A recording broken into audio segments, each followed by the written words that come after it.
Good morning and welcome back to Ladybug Grace Bible in a Year edition. Today I'm going to do January 10th, since I didn't do that one on video yet. The focus of that day was Genesis 19 and 20, Psalm 10, Proverbs 10, and Matthew 13. So Genesis 19. Sodom and Gomorrah destroyed. The two angels arrived at Sodom in the evening, and Lot was sitting in the gateway of the city. When he saw them, he got up to meet them and bowed down with his face to the ground. My lords, he said, please turn aside to your servant's house. You can wash your feet and spend the night, and then go on your way early in the morning. No, they answered, we will spend the night in the square. But he insisted so strongly that they did go with him and entered his home. He prepared a meal for them, baking bread without yeast, and they ate. Before they had gone to bed, all the men from every part of the city of Sodom, both young and old, surrounded the house. They called to Lot, where are the men who came to you tonight? Bring them out to us so that we can have sex with them. Lot went outside to meet them and shut the door behind him. And he said, no, my friends, don't do this wicked thing. Look, I have 2 daughters and who have never slept with a man. Let me bring them out to you, and you can do what you like with them. But don't do anything to these men, for they have come under the protection of my roof. Get out of our way, they replied. This fellow came here as a foreigner, and now he wants to play the judge? We'll treat you worse than them. They kept bringing pressure on Lot and moved forward to break down the door. But the men inside reached out and pulled Lot back into the house and shut the door. Then they struck the men who were at the door of the house, young and old, with blindness, so that they could not find the door. The 2 men said to Lot, do you have anyone else here, sons-in-law, sons or daughters, or anyone else in the city who belongs to you? Get them out of here, because we are going to destroy this place. The outcry to the Lord against his people is so great that he has sent us to destroy it. So Lot went out and spoke to his son-in-law, who were pledged to marry his daughters. He said, hurry and get out of this place, because the Lord is about to destroy the city. But the sons-in-law thought he was joking. With the coming of dawn, the angels urged Lot, saying, hurry, take your wife and your 2 daughters who are here, or you will be swept away when the city is punished. Then he hesitated. The men grasped his hand and the hands of his wife and the 2 of his daughters and led them safely out of the city. Man, grasped his hand. Okay, make sure I understood that. For the Lord was merciful to them. As soon as they had brought them out, one of them said, flee for your lives, don't look back, and don't stop anywhere in the plain. Flee to the mountains, or you will be swept away. But Lot said to them, no, my lords, please, your servant has found favor in your eyes, and you have shown great kindness to me in sparing my life. But I can't flee to the mountains. This disaster will overtake me and I die. Look, here is a town near enough to me to run, and it is small. Let me flee to it. It is very small, isn't it? Then my life will be spared. He said to him, very well, I will grant this request to you. I will not overthrow the town you speak of, but flee there quickly, because I cannot do anything until you reach it. That is why the town was called Zoar. By the time Lot reached Zoar, the sun had risen over the land. Then the Lord rained down burning sulfur on Sodom and Gomorrah from the Lord out of the heavens. Thus he overthrew those cities and the entire plain, destroying all those living in the cities and also the vegetation of the land. But Lot's wife looked back, and she became a pillar of salt. Early the next morning, Abraham got up and returned to the place where he had stood before the Lord. He looked down toward Sodom and Gomorrah, toward all the land of the plain, and he saw dense smoke rising from the land, like smoke from a furnace. So when God destroyed the cities of the plain, he remembered Abraham, and he brought Lot out of the catastrophe that overthrew the cities where Lot had lived. Lot and his daughters. Lot and his 2 daughters left Zoar and settled in the mountains, for he was afraid to stay in Zoar. He and his 2 daughters lived in a cave. One day the older daughter said to the younger, our father is old, and there is no man around here to give us children, as is the custom over all the earth. Let's get our father to drink wine and then sleep with him and preserve our family line through our father. That night they got their father to drink wine, and the older daughter went in and slept with him. He was not aware of it when she lay down or when she got up. The next day the older daughter said to the younger, last night I slept with my father. Let's get him to drink wine again tonight, and you go in and sleep with him so we can preserve our family line through our father. So they got their father to drink wine that night also, and the younger daughter went in and slept with him. Again, he was not aware of it when she lay down or when she got up. So both of Lot's daughters became pregnant by their father. The older daughter had a son, and she named him Moab. He is the father of the Moabites of today. The younger daughter also had a son, and she named him Ben-Ami. He is the father of the Ammonites of today. That is the end of Genesis 19. Now we're going to go to Genesis 20. Abraham and Abimelech. Now Abraham moved on from there into the region of the Negev and lived between Kadesh and Shur. For a while he stayed in Gerar, and there Abraham said of his wife Sarah, "She is my sister." Then Abimelech, king of Gerar, sent for Sarah and took her. But God came to Abimelech in a dream one night and said to him, "You are as good as dead because of the woman you have taken. She is a married woman." Now Abimelech had not gone near her, so he said, "Lord, will you destroy an innocent nation? Did he not say to me, 'She is my sister'? And she didn't say, and didn't she also say, 'He is my brother'? I have done this with a clear conscience and clean hands." Then God said to him in a dream, "Yes, I know that you did this with a clear conscience, so I have kept you from sinning against me. That is why I did not let you touch her. Now return to the man's wife, for he is a prophet, and he will pray for you, and you will live. But if you do not return her, you may be sure that you and all who belong to you will die." Early the next morning, Abimelech summoned all his officials, and when he told them all that had happened, they were very much afraid. Then Abimelech called Abraham in and said, "What have you done to us? Have I wronged you that you have brought such great guilt upon me and my kingdom? You have done things to me that should never be done." And Abimelech asked Abraham, "What was your reason for doing this?" Abraham replied, "I said to myself, there is surely no fear of God in this place, and they will kill me because of my wife. Besides, she really is my sister, the daughter of my father, though not of my mother. She became my wife. And when God had me wander from my father's household, I said to her, 'This is how you can show your love to me. Everywhere we go, say of me, he is my brother.'" Then Abimelech brought sheep and cattle and male and female slaves and gave them to Abraham, and he returned Sarah, his wife, to him. And Abimelech said, My land is before you. Live wherever you like."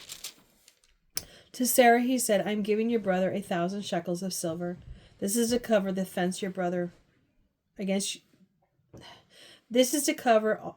against you before all who are with you. You are completely vindicated." Then Abraham prayed to God, and God healed Abimelech, his wife, and all his female slaves so they could have children again. For the Lord had kept all the women in Abimelech's household from conceiving because of Abraham's wife, Sarah. That is the end of Genesis 20. Now we're going to go to Psalm 10.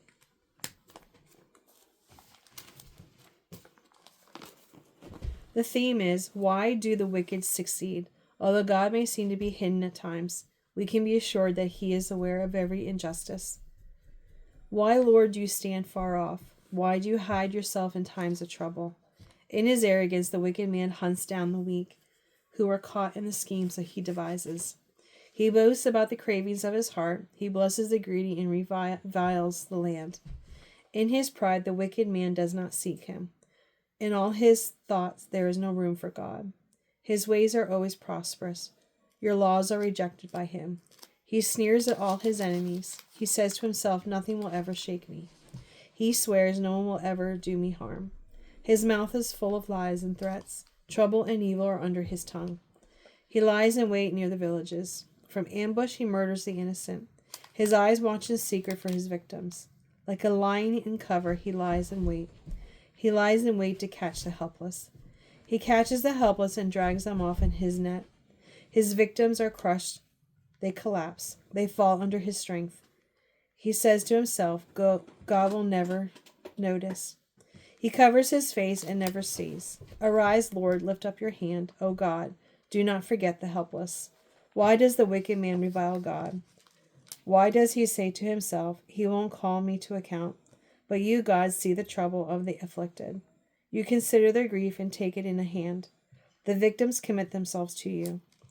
You are the helper of the fatherless. Break the arm of the wicked man. Call the evildoer to account for his wickedness that would not otherwise be found out. The Lord is king forever and ever. The nations will perish from his land.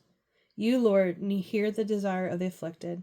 You encourage them and you listen to their cry, defending the fatherless and the oppressed, so the mere earthly mortals will never again strike terror.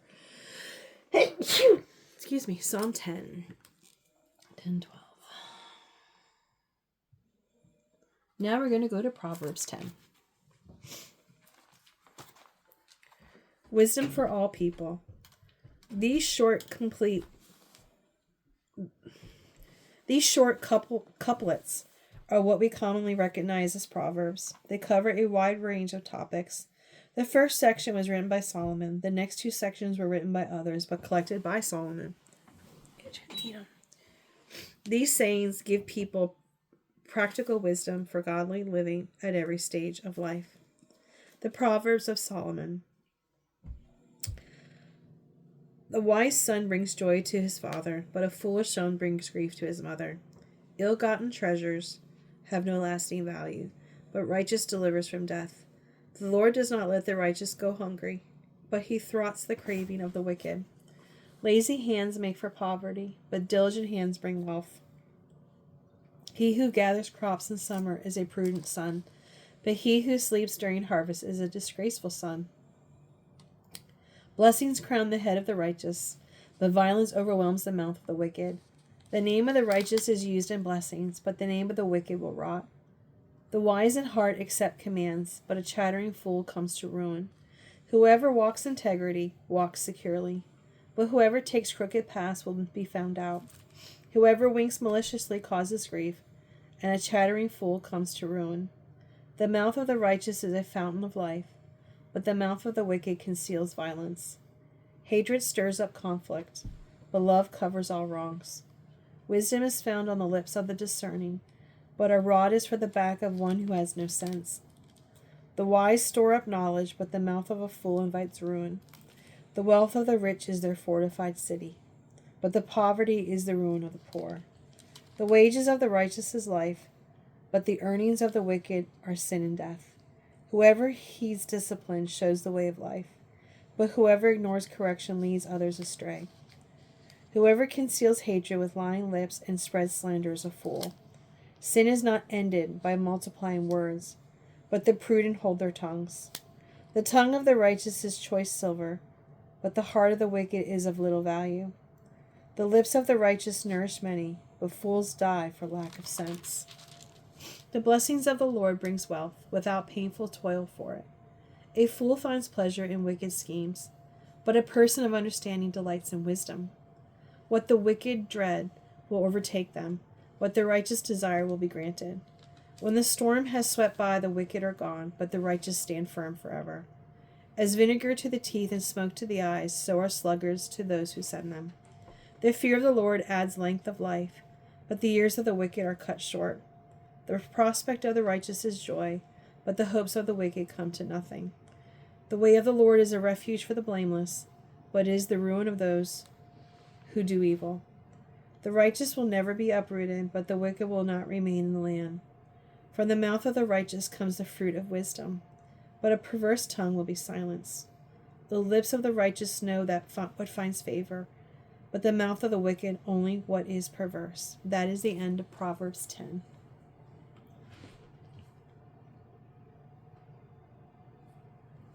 Matthew 13.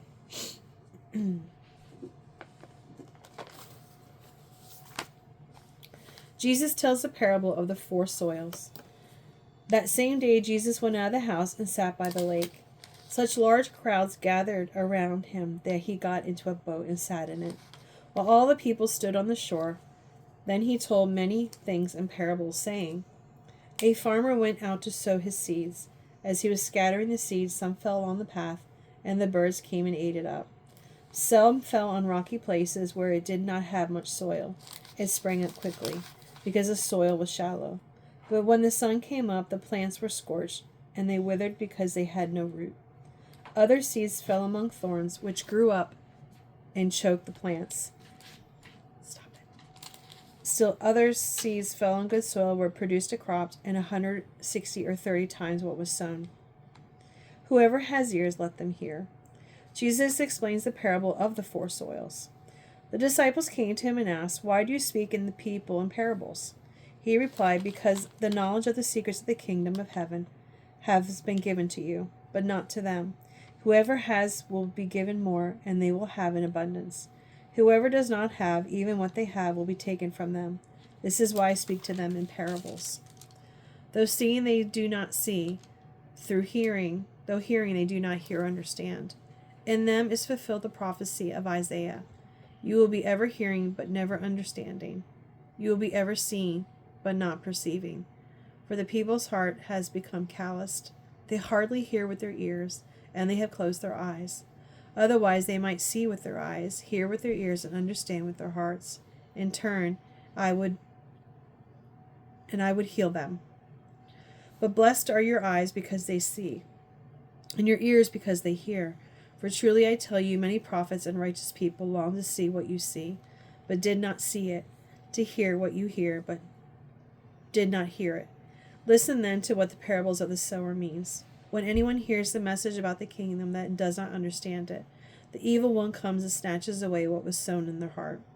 This is the seed sown along the path. The seed falling on rocky ground refers to someone who hears the word and once receives it with joy. But since they have no root, they last only a short time. When trouble or persecution comes because of the word, they quickly fall away. The seed falling among the thorns refers to someone who hears the word, but the worries of his life and the deceitfulness of wealth choke the word, making it unfruitful. But the seed falling on good soil refers to someone who hears the word and understands it. This is the one who produces a crop yielding 100, 60, or 30 times what was sown. Jesus tells the parable of the weeds. Jesus told them another parable. The kingdom of heaven is like a man who sowed good seed in his field. But while everyone was sleeping, his enemy came and sowed weeds among the wheat and went away. When the wheat sprouted and formed heads, then the weeds also appeared. The owner's servants came to him and said, "Sir, didn't you sow good seed in your field? Where then did the weeds come from?" "An enemy did this," he replied.